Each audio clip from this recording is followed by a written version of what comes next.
to every show of the tour leg. And I did every show except for the Finland shows. I was back in Switzerland to play a gig myself then. Oh, right. Yeah, but aside of that, I did all 8 shows in the 4 cities. That's nuts, man.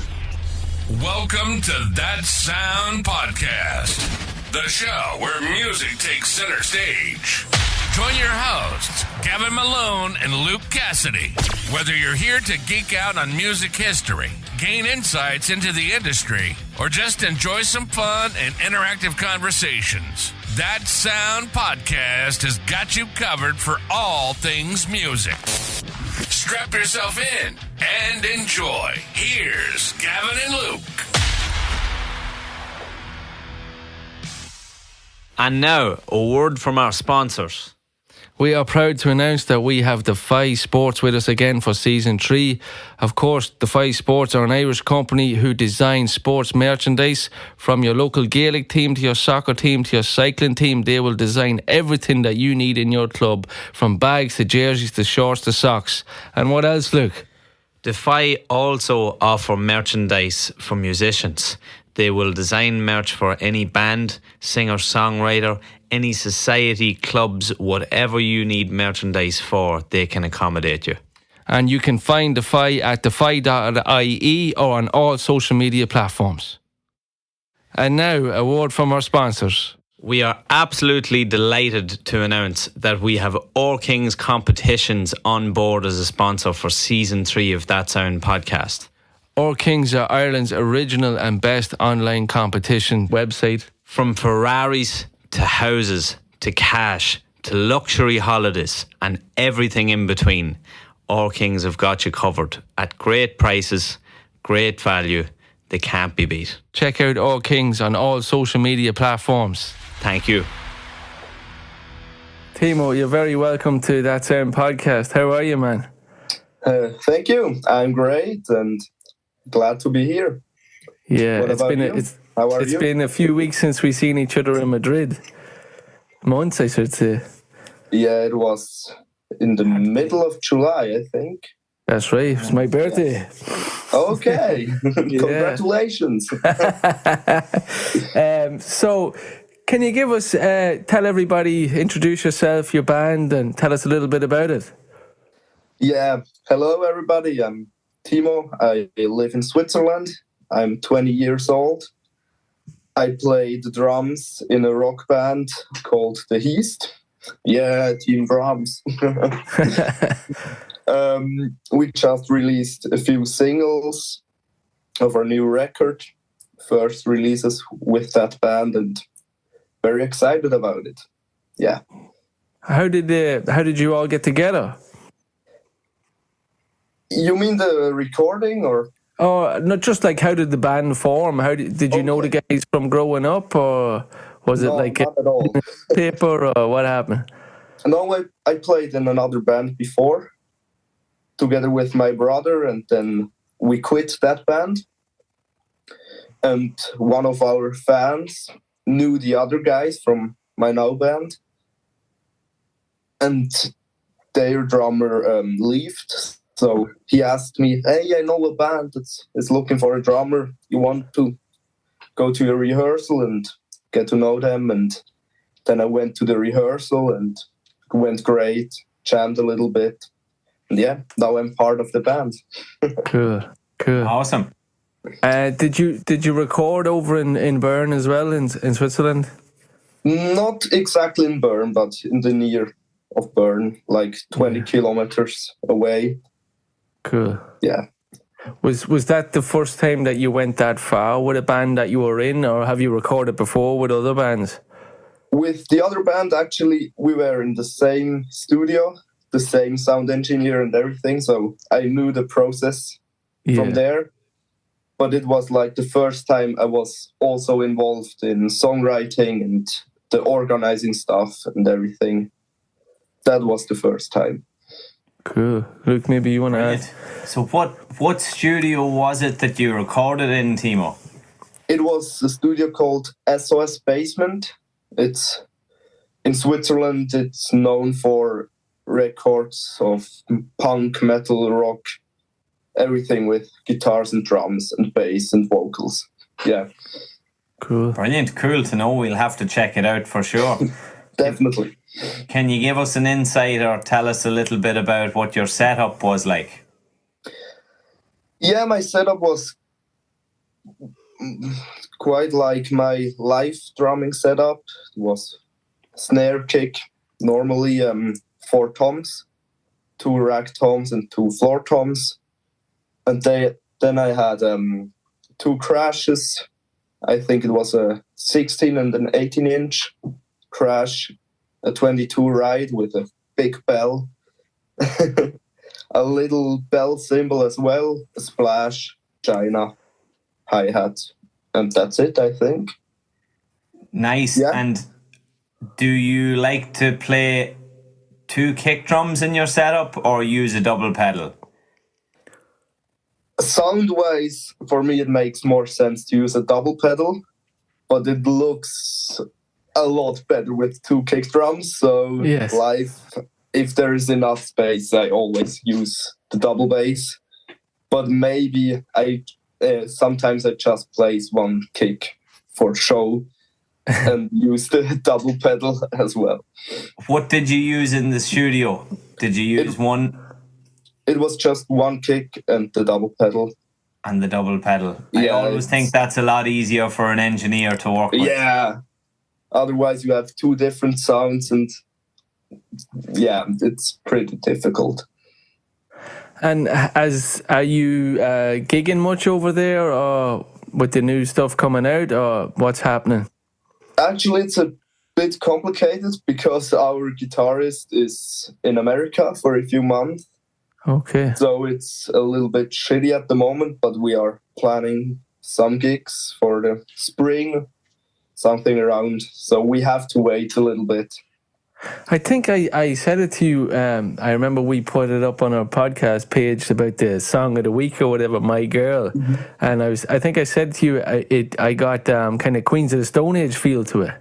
Yeah, I don't know when, but Yeah, maybe even in Madrid you told me that. yeah, maybe so. Yeah, Yeah. yeah. Or from other people. So that's a song that was the main structure was there before I joined the band.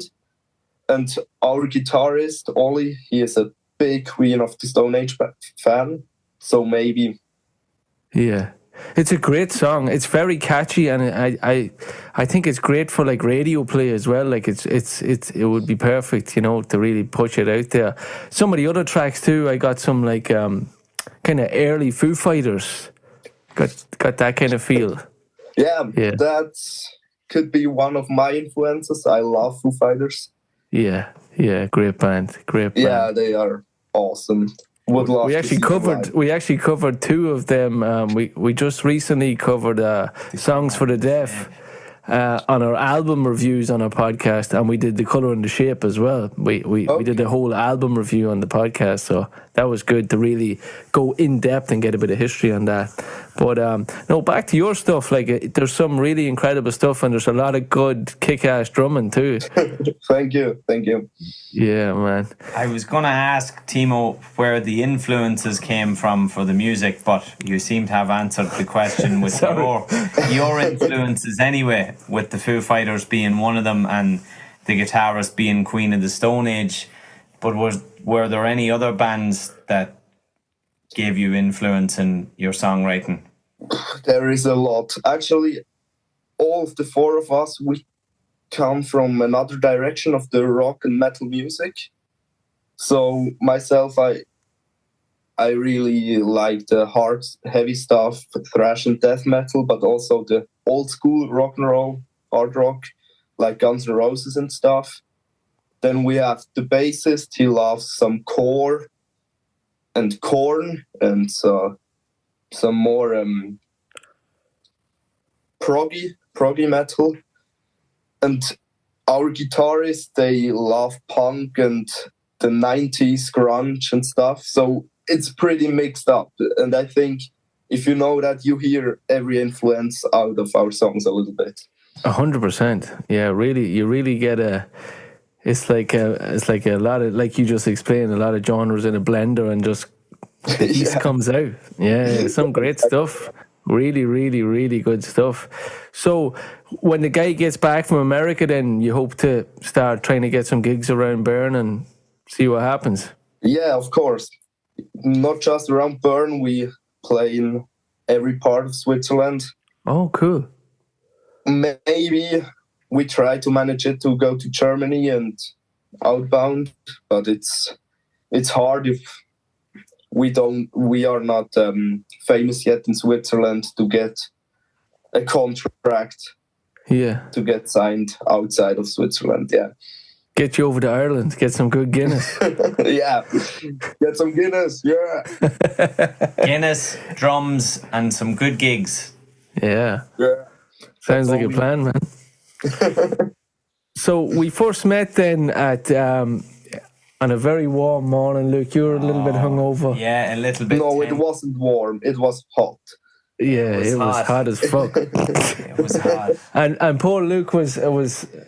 We were sweating balls, and I think I had been a man the night before, and then I was a boy in the morning, so there's no point being that. But myself and Gavin had a really good time after Friday night. That I might have just had one too many drinks in my excitement, not realising that we had work to do on Saturday morning. Yeah. We had the pleasure of bumping into you on the line to go in and see Ross Halfin and Dave Brolin, and we got the guys to Kirk and Rob. That was a great day. Yeah, it was, but it was a hot fucking morning. Yes, it was, man. Yeah. Thank God. We were in the shade. Yeah. Yeah, luckily. I was waiting in the wrong line. And that's right. Actually, yeah. But then we never would have met, Timo. Accident, yeah. It was meant to be, man. So you, maybe you can explain yourself. You done the whole 72 seasons European tour. Wherever I may roam past. Almost. No, it's called I Disappear Pass. Sorry, I disappeared. Okay. It's like a pass you can go to every show of the tour leg. And I did every show except for the Finland shows. I was back in Switzerland to play a gig myself then. Oh, right. Yeah, but aside of that, I did all 8 shows in the 4 cities. That's nuts, man. That's crazy. Yeah, it was a dream coming true. How long did you have to plan for that? When did it first come into your mind, right, I'm going to follow Metallica around Europe? I think it was August when I bought a ticket for Munich. And I thought, that's the nearest to Switzerland that I really have to see them. So I'm going to go the far way to Munich and go watch Metallica. Then I bought the ticket, but it was just a seated ticket. And I was like, fuck, I have to get a general admission ticket. I don't want to sit for Metallica. Yes. And I looked through the enhanced experiences. Maybe there was like a cheap one I can get. And then I saw the I Disappear pass and looked after what exactly it is. And then I saw what it is and the price. And I was like, no, that's too much. I can't do it. I can't travel that. I have a job and all that. I slept one night and then I bought it. Yes. Brilliant. That's brilliant. So you said, fuck the job, I'm going. Yeah, I wanted to leave anyways from the job. But maybe you know how it is. I will leave. But then to make the decision was... Oh, yeah, man. It takes guts. It takes guts. But I think it was necessary to have something like that to really say, until then it's over. So the first show of the European leg was Munich, was it? No. Which one was first? It was Munich. Munich. That's when the Lightning was, right? Yeah. You're on Master of Puppets. Badass. Yeah. And did you get the rail for that as well? Yeah. Yeah, I got the rail on every show, actually. In Munich, Timo, sorry to cut you, we'll go back to that. You could see into the arena from outside the stadium. Yeah. You caught some of the sound check?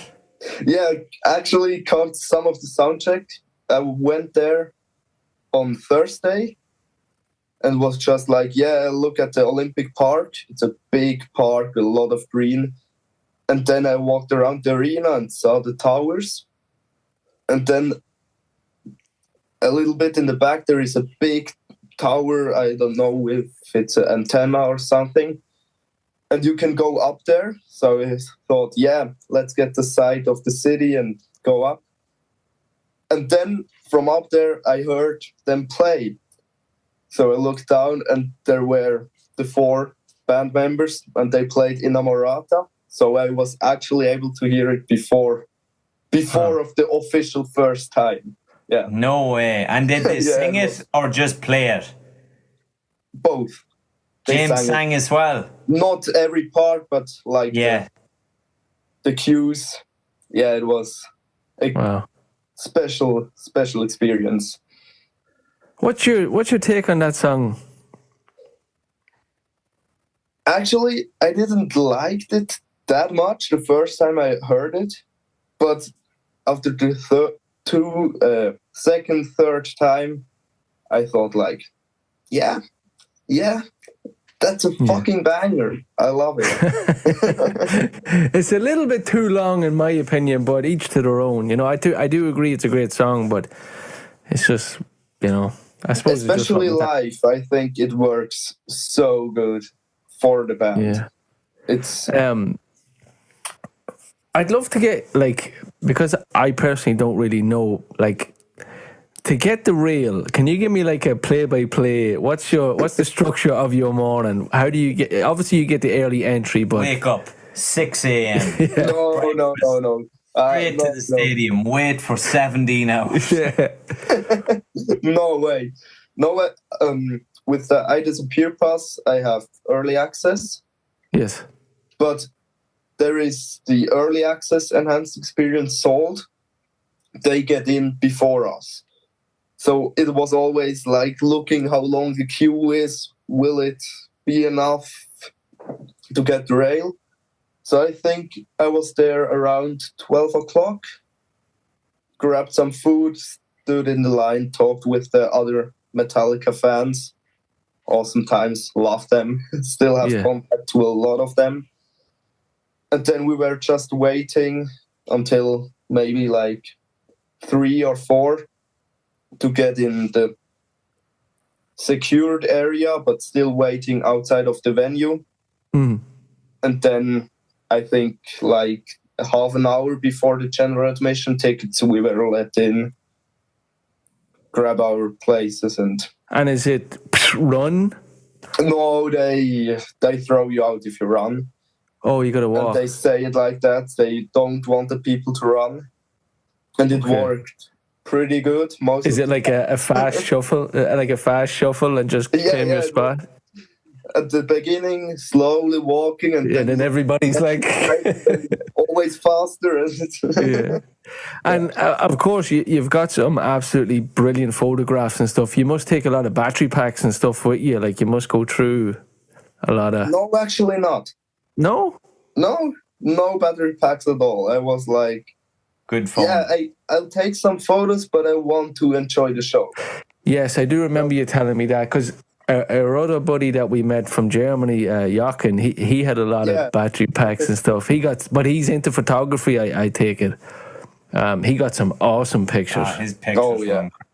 Yeah, really He's a great good. guy, by the way. I met him in Copenhagen, and then we saw each other in every city almost every day.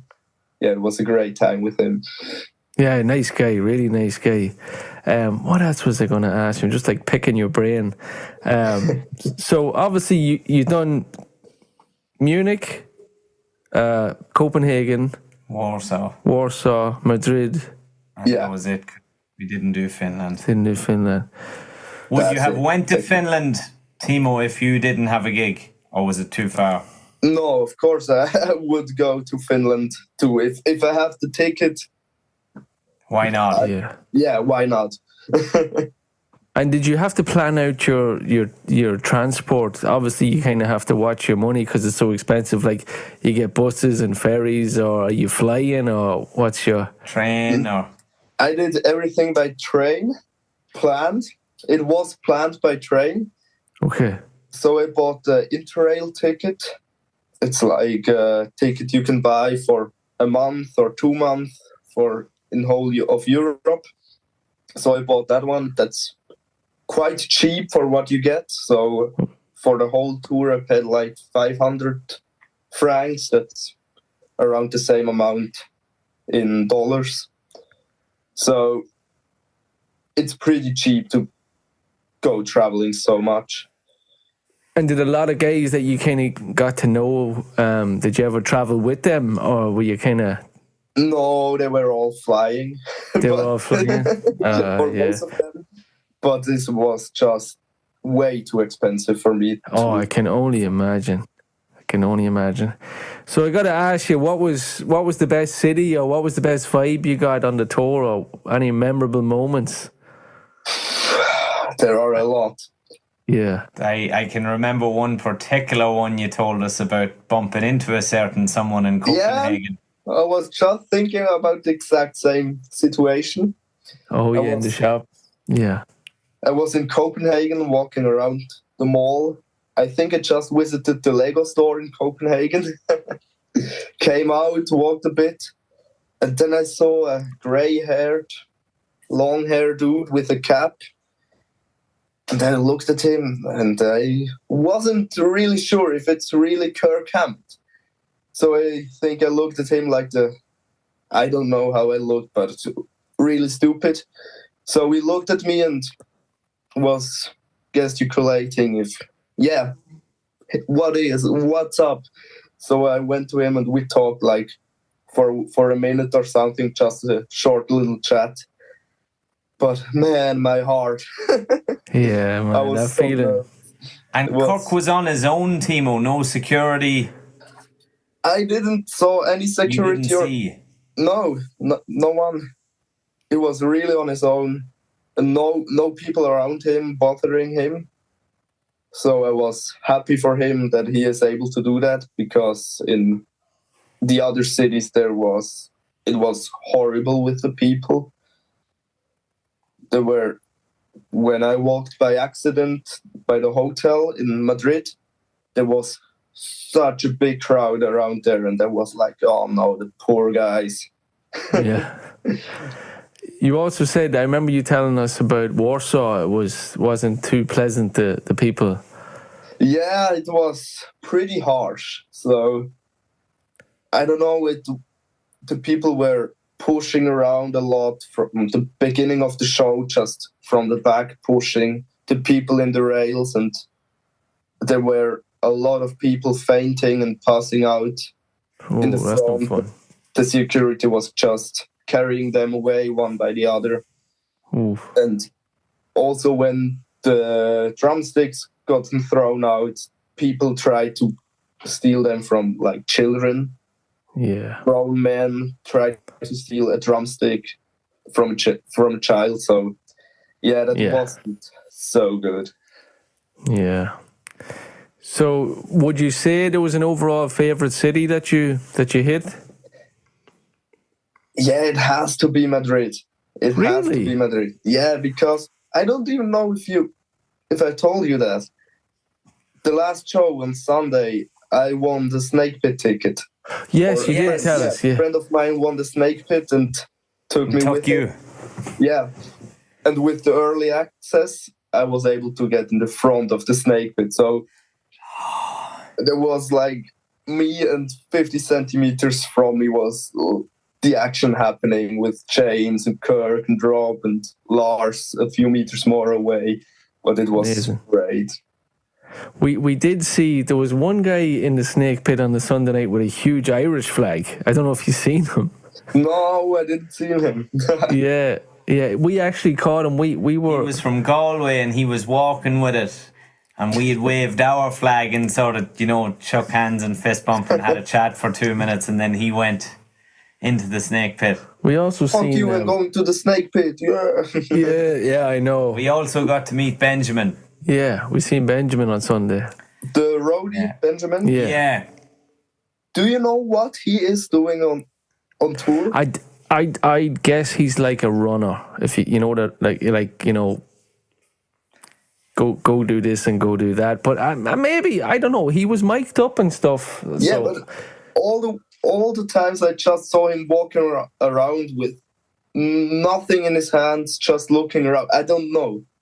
Yeah, it's hard to know. We saw him go in and out to the snake pit a couple of times with his pass, so... He must be doing something important. He was pretty cool. He gave us a lot of pics, so...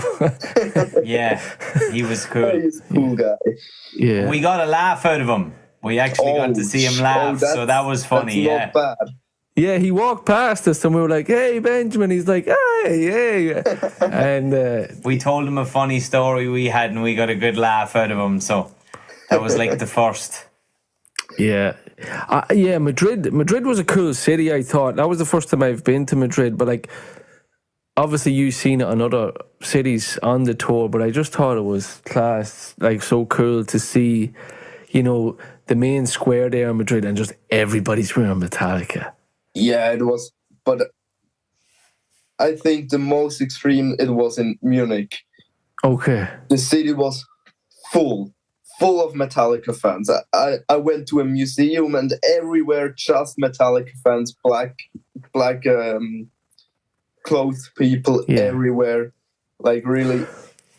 But like you said, that you get to meet so many cool people. Like some people that maybe have never been to a hard rock show or a heavy metal show, and some people might think, oh, the guys are crazy. Everyone is so cool and friendly, Yeah, maybe the metalheads look crazy and dangerous, but they are the most soft-hearted people I've ever met. So I love to be around metalheads. Did any of the guys that you got to meet in the European leg head over to the States, to America, and carry on? Yeah, there are a few I know. There's a woman from Copenhagen, and she is absolutely nuts about Metallica. What's her name? Christina. Yeah, because I've heard there was another podcast we were on a couple of weeks ago, Metal Up Your Podcast. Yeah.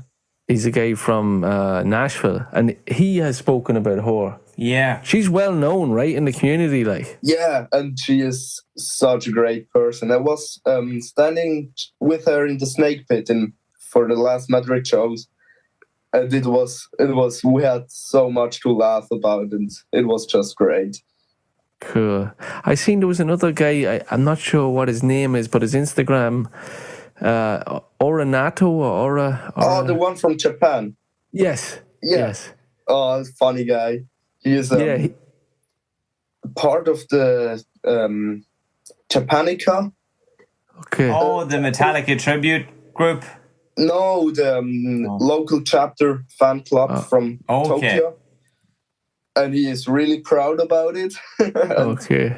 Being a metalhead and everything, and he is such a funny guy. He made everyone laugh in the queues, even if it was raining or the mood was shitty because one of the securities was not so kindly to us. And I love to hang with him.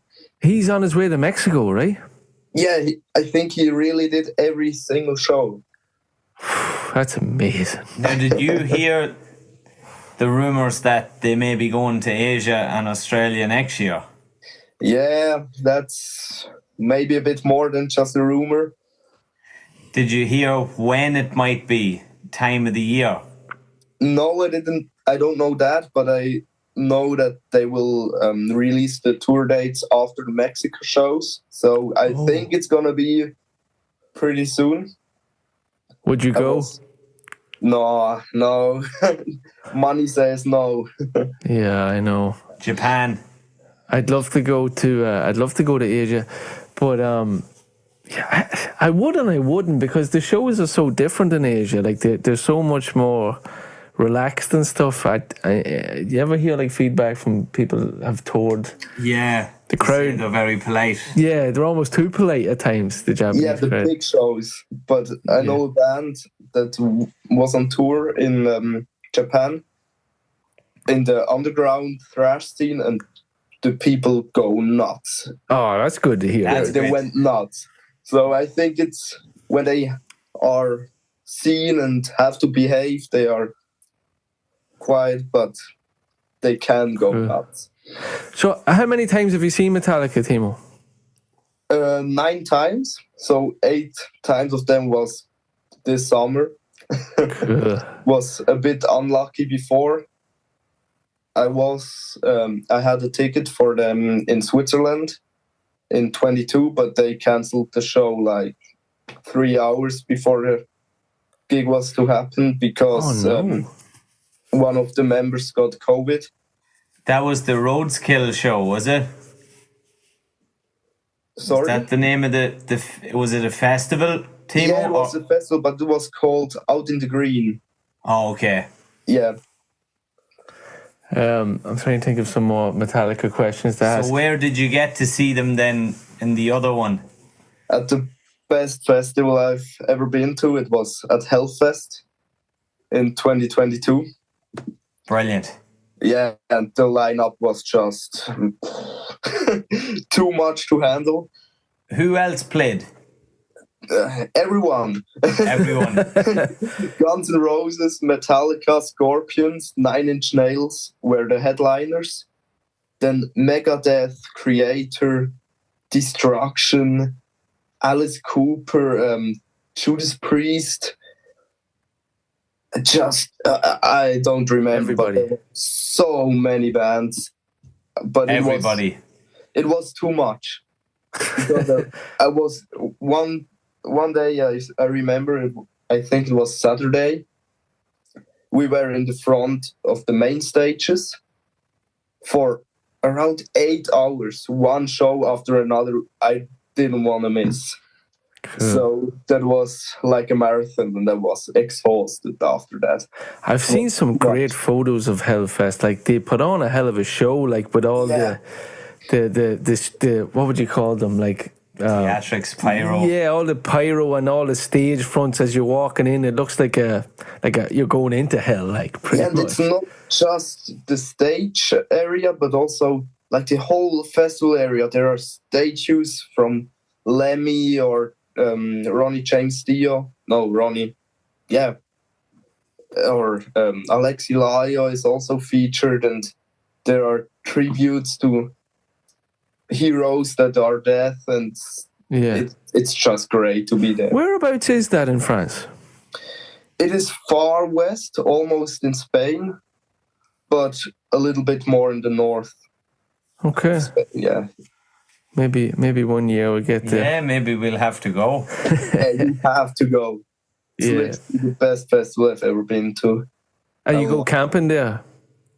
Yeah, I camped there. We bought the tickets in resale, in the official resale, because they were gone immediately.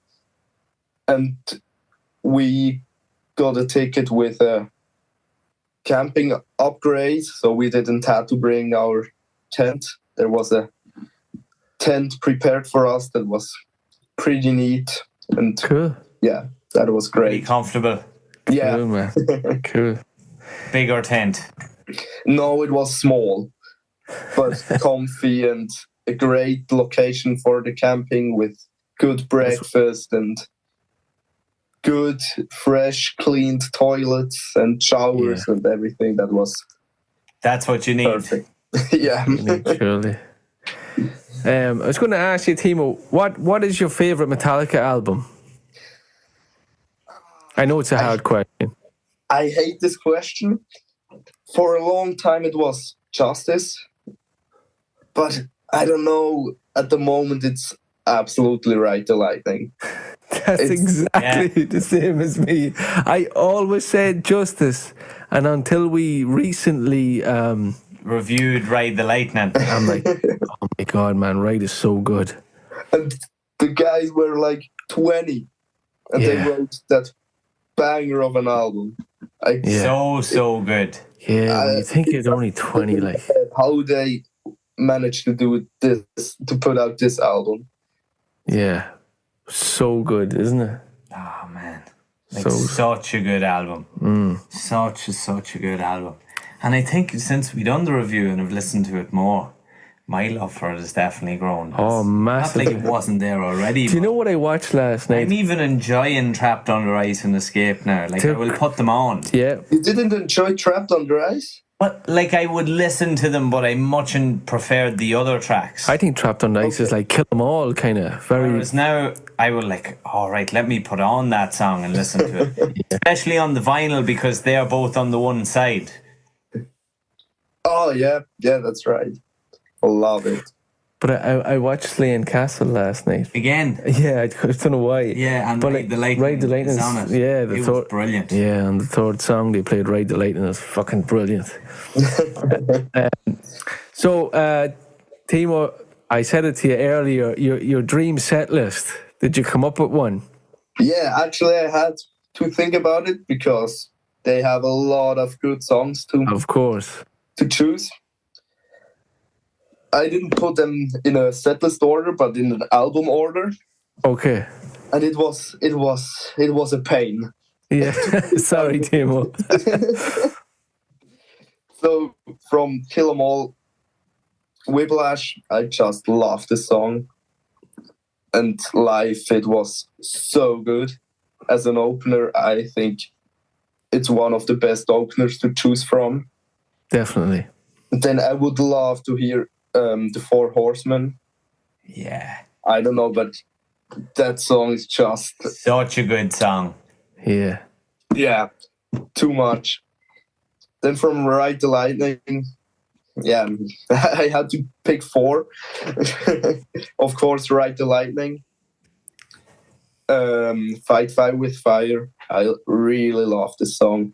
I was feeling like I'm in heaven when I was in Madrid and James came up on stage, stood in front of me and started the Fight Fire riff. I was like, oh.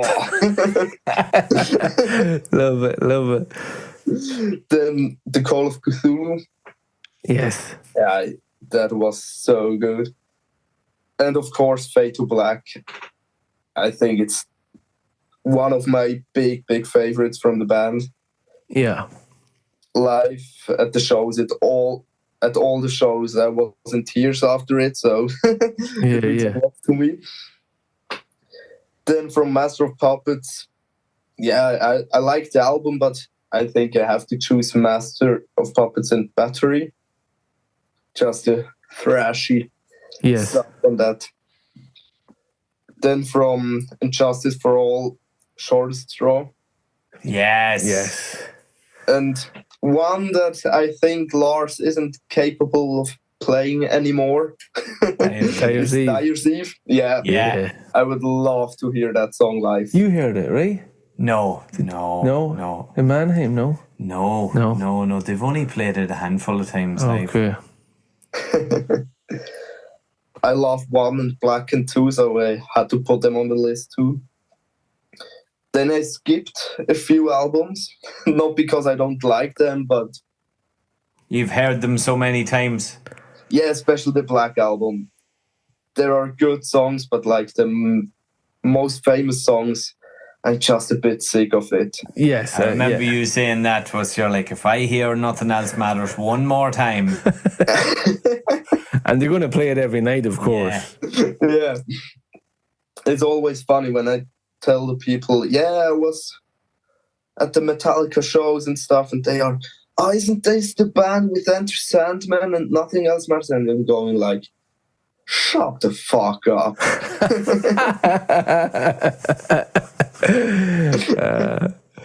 Brilliant. So I would love to hear Saint Anger. That'd be brilliant. They played Frantic, but never played Saint Anger, unfortunately. They played Frantic in Madrid, didn't they? Yeah, I think. No. Did they not play something of Saint Anger? They didn't play Frantic. No.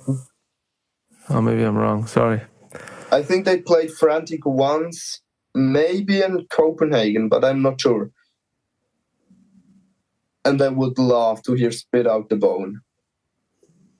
I love that song. I don't know what about it. It's such a straightforward song, but it's a lot of people say that, yeah. So brutal. I love it. And from the new album, I got to see a lot. But my favorite song from the album, they haven't played yet. So it's Chasing Lights. I would love to hear that one. Cool. That's some set list. That'd be brilliant. Jesus. Yeah, but I think they would be exhausted after that. Oh, yes. Quite a thrashy, fast set list. Yeah. They would need a lot of sleep. But you got Fade to Black in there, and you got Cthulhu for a little break too. Well, not a break, but a little slower. Yeah, and one is, yeah. Yeah, the half of the song is slow. Yeah, that's a great set list. That's brilliant. I got another question for you. Where would you love to see that being played? What venue? Anywhere in the world. What springs to mind? Oh wait. Is it called the Red Rocks or something? Oh yes. I saw the gig from Gojira there. Yes. Like Red Rock. Yes. Fuck, yeah. That's a great venue. Yeah. That would be brilliant. That would be so good to see that set list there. That's a great fucking answer, but Timo. I don't think it will happen. Hey, you never know, man. You never know. We never know. But if it will happen, I'll be there. Yeah. Luke, any questions? No, that was awesome. Yeah, man. I really enjoyed that chat, man. Timo, that was absolutely brilliant, man. Thank you. The plans? What are the plans going forward for the band? For your own band when your guitarist gets back from America? So we have to do a few paper stuff things. We are currently talking with the management, and maybe we will get in a contract with them. Brilliant. So that's one of the first steps, playing shows. Yeah. Getting the routine again, the practicing routine. Because after 3 months, I think it will be necessary to practice a lot again. Definitely. And then I'm really looking forward to writing new songs and jam a bit with the guys and enjoying the time together. Awesome. So where can people find you guys then? Shout out your handles and your... Everywhere. You can find us under the Heast Band on social media, Instagram, Facebook. And if you search the Heast in your streaming platform, you can listen to our songs. Yeah. We'll be sure to share the links again. Definitely, man. Perfect. Thank you. Definitely, man. Man, it's been a pleasure talking to you, and hopefully we get you on again, maybe to do an album review or something down the line. Yeah, it would be lovely. Thank you too. Cool, man. All right, take care. Timo, thank you. Thank you too.